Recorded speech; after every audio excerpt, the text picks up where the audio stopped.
Halo pemirsa GPR TV dari Sabang sampai Merauke, dari Biangas hingga Pulau Rote. Bertemu lagi bersama saya Mona Azari Disak dalam program Kominfo Newsroom.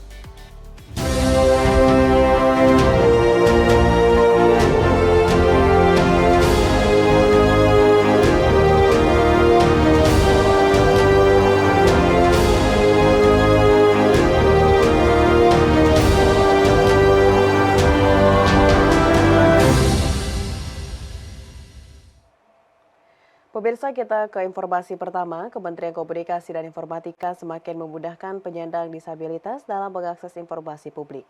Kemenkominfo tengah menyiapkan akses layanan khusus yang terintegrasi dengan aplikasi umum.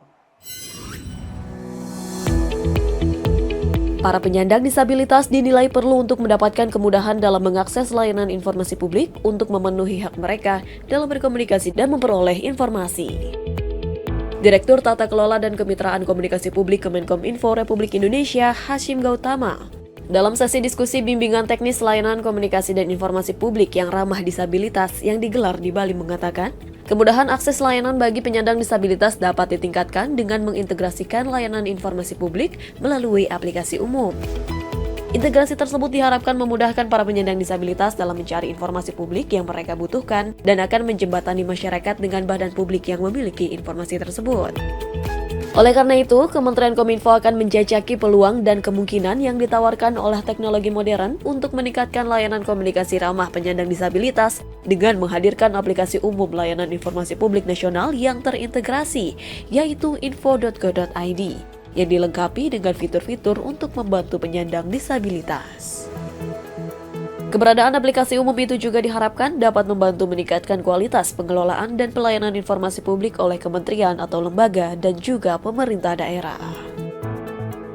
Jadi aplikasi umum ini, Info.go.id ini adalah aplikasi umum untuk layanan permohonan informasi publik. Ya Bapak Ibu sekarang masih masing-masing ya menggunakan website PPID. Oke, yang sudah existing, sudah ada, bisa dilanjutkan. Tapi ya tadi ya, Bu Danto, ada juga yang belum punya Bapak, itu. Ya, ada Pemda yang belum punya ya, terutama Pemda. Bahkan ada kementerian lembaga yang berusaha membangun aplikasinya tapi tidak bisa dijalankan. Ya, kesulitan gitu dengan melakukan layanan informasi publik. Jangankan yang untuk sarana disabilitasnya ya, untuk PPID-nya sendiri masih belum. Nah, inilah kita kombinasikan ini. Jadi layanan PPID-nya bisa terintegrasi sekaligus juga untuk sarana disabilitasnya gitu. Menteri Koperasi dan Usaha Kecil Menengah Teten Mas Duki akan meluncurkan Hari UMKM Nasional. Hari UMKM Nasional dibuat sebagai apresiasi bagi para pelaku UMKM agar dapat semakin membangun sinergi antar pelaku UMKM di berbagai daerah di Indonesia.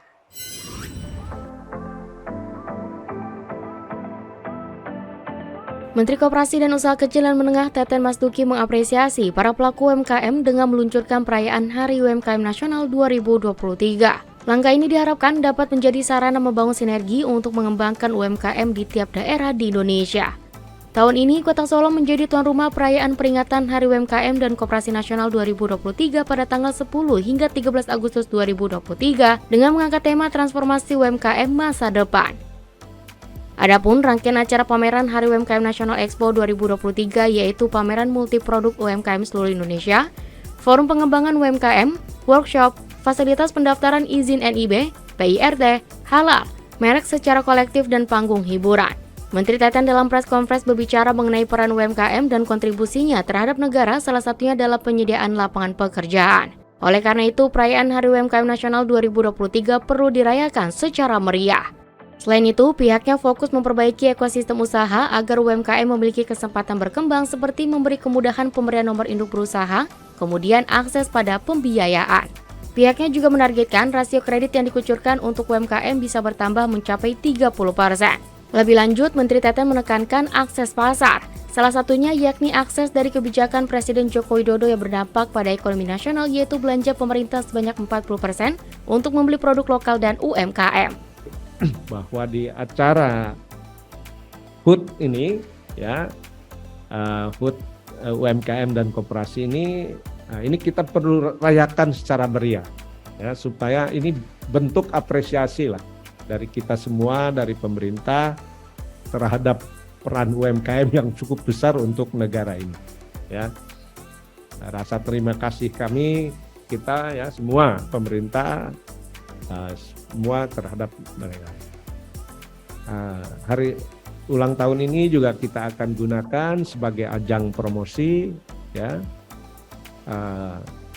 Termasuk nanti kita juga akan melakukan business matching ya dengan para buyer atau potensial investor begitu ya.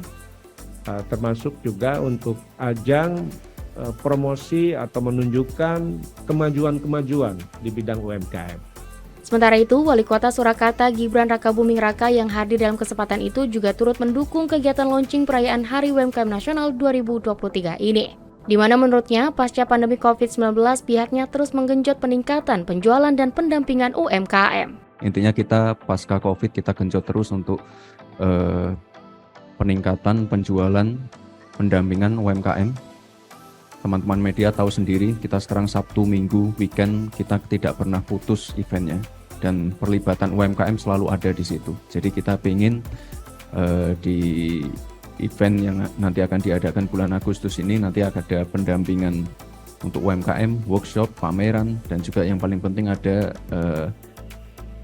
perizinan secara kolektif. Jadi dari BPOM, untuk PIRT, untuk NIB, dan sertifikasi halal. Nah, ini penting sekali, terutama yang sertifikasi halal.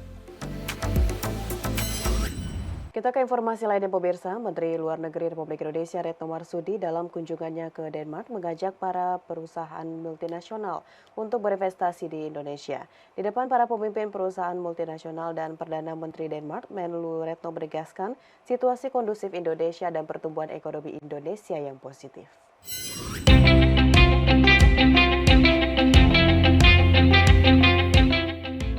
Menteri Luar Negeri Retno Marsudi mengajak para pemimpin perusahaan multinasional Denmark untuk meningkatkan investasi di Indonesia. Ajakan peningkatan investasi tersebut disampaikan langsung oleh Menlu Retno di depan para pemimpin perusahaan multinasional Denmark dan Perdana Menteri Denmark Mette Frederiksen ketika melakukan kunjungan kerja ke Copenhagen, Denmark.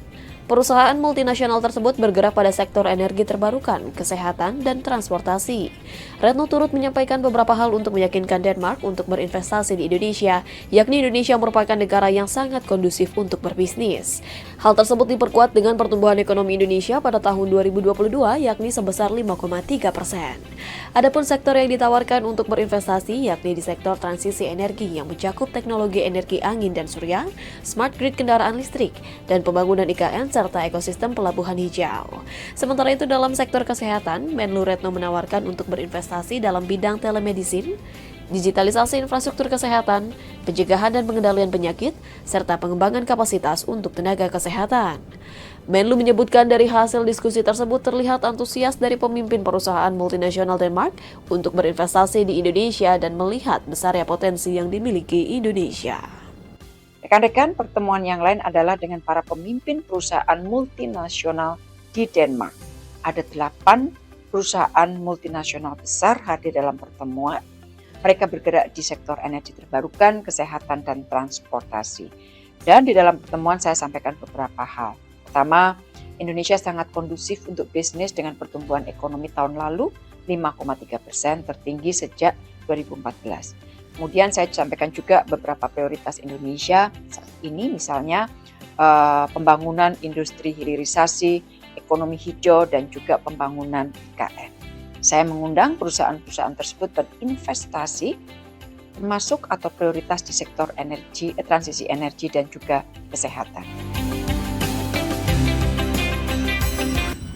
Menko Polhukam sekaligus Ketua Pengarah Badan Nasional Pengelola Perbatasan Mahfud MD meresmikan gerakan pembangunan terpadu perbatasan di Kota Tiakur, Pulau Moa, Maluku Barat Daya. Gerakan pembangunan terpadu perbatasan menjadi upaya pemerintah untuk meningkatkan pertahanan di kawasan perbatasan seluruh Indonesia.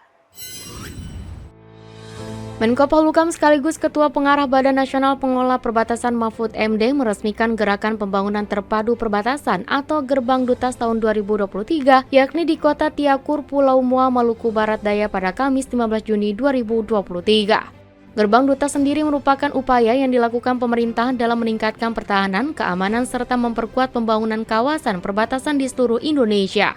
Salah satu daerahnya ialah Provinsi Maluku yang mencakup 4 kabupaten, yakni Kabupaten Maluku Barat Daya, Kabupaten Kepulauan Tanimbar, Kabupaten Maluku Tenggara, dan Kabupaten Kepulauan Aru. Dalam sambutannya, Mahfud MD menyampaikan terdapat 27 kementerian lembaga yang turut serta mendukung terlaksananya Gerbang Dutas 2023 ini, di mana sebagian besarnya merupakan anggota BNPB dan pemerintah daerah yang diharapkan dapat membangun kawasan perbatasan yang melindungi segenap tumpah darah tanah air Indonesia. Presiden Republik Indonesia sangat menaruh perhatian dalam pembangunan perbatasan ini, dan beliau secara tegas menyatakan negara harus hadir di perbatasan agar masyarakat di perbatasan dan di pulau-pulau terluar merasakan nikmatnya pembangunan nasional, merasakan hadirnya negara. Sebagaimana pernyataan Presiden, saya ingin menegaskan di sini bahwa BNPB siap menghadirkan buah pembangunan nasional di Maluku Barat Daya dan masyarakat perbatasan dan pulau-pulau terluar di Pulau Leti, Pulau Meati Miarang, tadi kami sudah ke sana, Pulau Kisar, Pulau Lirang, agar semuanya merasa bangga menjadi NKRI dan ikut mempertahankannya. Pada kesempatan lain, Menteri Dalam Negeri sekaligus Kepala BNPB Tito Karnavian menyampaikan bahwa pembangunan pada kawasan perbatasan khususnya di Maluku ini, pemerintah telah mengalokasikan dana sebesar 760 miliar rupiah dari 7,7 triliun rupiah dana APBN yang masuk ke dalam rencana aksi pengelolaan batas wilayah negara dan kawasan perbatasan tahun 2023. Dengan besarnya alokasi dana yang diberikan pemerintah, Tito menginginkan penggunaan dana tersebut melalui mekanisme dua arah, yakni melalui rancangan dari pemerintah pusat dan usulan serta masukan dari pemerintah daerah yang disesuaikan dengan kebutuhan masing-masing daerah. Menteri Tito juga menjelaskan dalam acara pencanangan Gerbang Dutas tahun 2023, BNPB akan melaksanakan peresmian atas beberapa hasil pekerjaan tahun 2022. Yaitu preservasi jalan di Pulau Leti, rekonstruksi jalan Kilis Nianmang sepanjang 174 km, penggantian jembatan Wear Nuwewang sepanjang 20 meter. Kita melihat bahwa anggaran yang ada di Bapenas untuk bangun perbatasan itu sekitar 7,7 triliun.